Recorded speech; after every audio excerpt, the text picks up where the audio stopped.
उसके बाद में जो है हम बात करते हैं प्रिंसिपल ऑफ डेमोक्रेसी। डेमोक्रेसी के जो प्रिंसिपल्स है, सिद्धांत जो है वो क्या क्या होते हैं।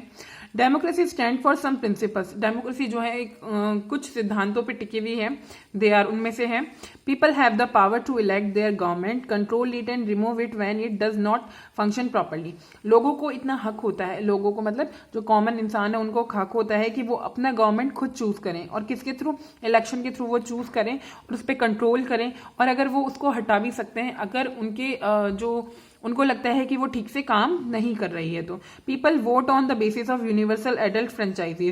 जो लोग हैं वो वोट करते हैं किसके बेसिस पे, यूनिवर्सल एडल्ट फ्रेंचाइजीज के बेसिस पे। मतलब अगर एक कोई भी पर्सन है वो अगर एडल्ट हो चुका होता है तो उसे वोट करने का जो है वो हक आ जाता है, मतलब अपनी गवर्नमेंट चूज करने का जो है उसे अधिकार मिल जाता है। Election are held periodically by fair means.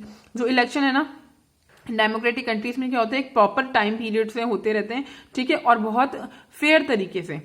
Number of political parties many में कंटेस्ट इलेक्शंस। और बहुत सारी जो पॉलिटिकल पार्टीज है ना वो मतलब इलेक्शन के लिए खड़े हो सकती हैं, ठीक है, उनको पूरा हक होता है। Rights of the citizen are protected by the government. जो लोगों के अधिकार हैं वो किसके द्वारा प्रोटेक्ट किए जाएं, गवर्नमेंट के द्वारा, जो गवर्नमेंट जो उन्होंने ही चूज की है, ठीक है। The basis of democracy is equality. जो डेमोक्रेसी का जो बेसिक है ना, मेन जो इंपॉर्टेंट पार्ट है या मेन एम जो है वो क्या है, देश में इक्वालिटी लाना, सबको एक समान अधिकार, एक समान फ्रीडम देना। The government runs according to a written constitution. जो हमारी गवर्नमेंट जो है वो काम करती है, किसी भी डेमोक्रेटिक कंट्री की जो गवर्नमेंट जो काम करती है वो एक रिटन कॉन्स्टिट्यूशन होता है, उसके बेसिस पे जो है वो काम करती है। The power is distributed at all levels of government, so no one person or organ of government enjoys absolute power. जो गवर्नमेंट की पावर होती है वो कितने बहुत सारे लेवल्स में बटी हुई होती है, तो इसलिए ऐसा कभी नहीं हो सकता है कि जो भी सारी पावर है वो एक इंसान के हक में हो या एक इंसान के पास ही हो तो वो अपने अकॉर्डिंग उसको एंजॉय करता रहे, ऐसा बिल्कुल नहीं होगा। तो जितनी भी पावर जो है सब में डिस्ट्रीब्यूट होती है, सब में बटी हुई होती है, ठीक है। उसके बाद हम बात करते हैं, ये तो हमने पढ़े प्रिंसिपल्स ऑफ डेमोक्रेसी। अब हम पढ़ेंगे टाइप्स ऑफ डेमोक्रेसी। डेमोक्रेसी कितने टाइप्स की होती है, ठीक है। Democracy of two types, mainly जो डेमोक्रेसी होती है टू टाइप्स की होती है, direct democracy and representative democracy, ठीक है। तो सबसे पहले जो हम पढ़ेंगे वो है डायरेक्ट डेमोक्रेसी। अब ये क्या होती है, if the government is elected and run directly by the people it is called direct democracy. अगर जैसे कोई भी डेमोक्रेसी है जो गवर्नमेंट में लोग आने वाले हैं वो डायरेक्टली लोगों के द्वारा चुने जाए और उनको गवर्नमेंट का कोई भी एक ओहदा दे दिया जाए, कोई भी एक पोस्ट दे दी जाए, तो ठीक है, तो उसको बोलेंगे डायरेक्ट डेमोक्रेसी, ठीक है। The people govern themselves directly and not through representatives. Each and every decision is taken by majority voting. Direct democracy cannot work in a country with a large population as it is inconvenient for all the people to vote each time a decision has to be made. अब क्या होता है direct democracy में, क्या होता है कि ये बहुत बड़े स्तर पे जो है ना देश के स्तर पे काम नहीं कर सकती। इसमें क्या होता है कि जो जैसे कुछ जो लोग जो इलेक्शन में खड़े होते हैं उनको वोट देकर जो डायरेक्टली उनको चुन लिया, जो लोग हैं उनको वोट देते हैं डायरेक्टली, और वही लोग जो है उनके छोटे स्तर पे उस जगह की गवर्नमेंट बन जाते हैं, उस जगह की गवर्नमेंट को चलाने के लिए रिप्रेजेंटेटिव बन जाते हैं, ठीक है। तो हम उसको बोल सकते हैं कि वो डायरेक्ट डेमोक्रेसी होती है। Switzerland is the only country today where direct democracy is in practice at the state level. Switzerland ही एक ऐसा देश है जहां पे जो स्टेट लेवल पे, अभी हमारे देश में भी है इंडिया में, लेकिन वो किस बेसिस पे, वो गांवों के बेसिस पे, ठीक है, जो हमारे वार्ड्स बने हुए थे उनके बेसिस पे हैं। अभी ज्यादा ऊपर तक ये काम नहीं करती है, हमारे इतनी वर्दी नहीं होती है, ठीक है। तो स्विट्जरलैंड में क्या है, डायरेक्ट डेमोक्रेसी स्टेट लेवल पे काम करती है। इन इंडिया द ग्राम सभा और meeting of the villager exhibits direct democracy. हमारे इंडिया में क्या है, ग्राम सभा जो गांव में होती है, पंचायत होती है, ग्राम सभा होती है, ठीक है, ये सब जो है डायरेक्ट डेमोक्रेसी के एग्जाम्पल है, ठीक है। रिप्रेजेंटेटिव डेमोक्रेसी, अब हम जो बात करते हैं रिप्रेजेंटेटिव डेमोक्रेसी की बात करते हैं, it is also an as indirect democracy. हम इसको इनडायरेक्ट डेमोक्रेसी भी बोल सकते हैं। इसमें क्या होता है, in most countries including India this form of democracy is prevalent. In this type of democracy, the people elect their representative for a fixed term. These representatives form and run the government on behalf of the people, keeping people's welfare in mind, so the ultimate power resides with the common people. Indirect democracy में क्या होता है कि election होता है तो जो common इंसान है वो कुछ अपने लोगों को उसमें रिप्रेजेंटेटिव बनाते हैं, उनको जितवा देते हैं, ठीक है, उनको वोट देकर उनको जिता देते हैं। फिर वो जो लोग होते हैं जो उनके रिप्रेजेंटेटिव होते हैं वो गवर्नमेंट को चूज करते हैं उनके फायदे के लिए, मतलब उनका जो उसमें बेनिफिट हो, किसका बेनिफिट हो, कॉमन लोगों का, उनका फायदा हो, उनकी प्रोग्रेस के लिए काम किए जाए, उसके लिए तो गवर्नमेंट को चुनने के लिए वो अपने रिप्रेजेंटेटिव चुन लेते हैं और वो चुने हुए रिप्रेजेंटेटिव गवर्नमेंट को बनाते हैं, ठीक है, और वो किसके लिए काम करेंगे, कॉमन लोगों के लिए, ठीक है। इसलिए अगर हम ऐसे देखें तो इसको बोल सकते हैं कि हम इनडायरेक्टली जो है वो इसमें पार्ट किसका रहता है, मेजर पार्ट रहता है कॉमन लोगों का, ठीक है।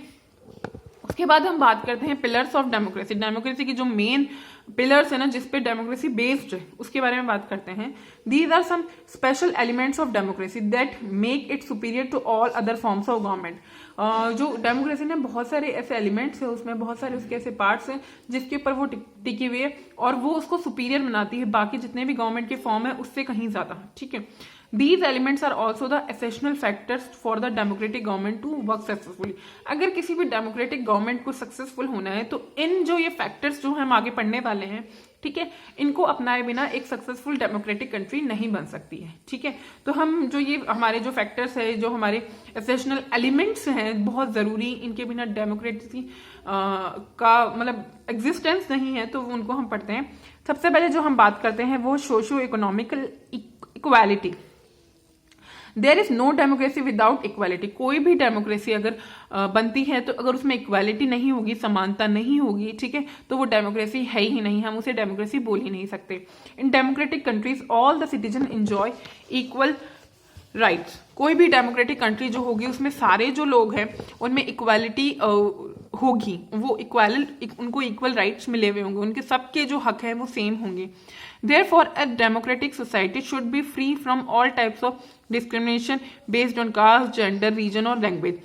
अगर आप डेमोक्रेटिक सोसाइटी में रहते हो, डेमोक्रेटिक कंट्री में रहते हो, तो वहां पे किसी भी तरह का जो डिस्क्रिमिनेशन है वो नहीं होगा, भले वो कास्ट के बेसिस पे हो, जेंडर के बेसिस पे हो, किसी भी स्पेशल लैंग्वेज के बेसिस पे हो, कोई भी किसी भी तरह का डिस्क्रिमिनेशन है वो नहीं किया जाएगा।